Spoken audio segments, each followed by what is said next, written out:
కాబట్టి ఇలా యూనివర్సల్ గా ఉండాలి ఆర్టిస్ట్ పేరు. ఆర్టిస్ట్ అనేవాడు రాజ్ అని ఉండాలి.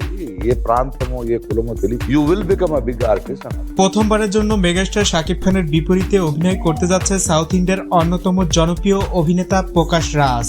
সম্প্রতি প্রকাশ রাজের মুখে প্রথমবারের জন্য শোনা গেল শাকিব খানের নাম।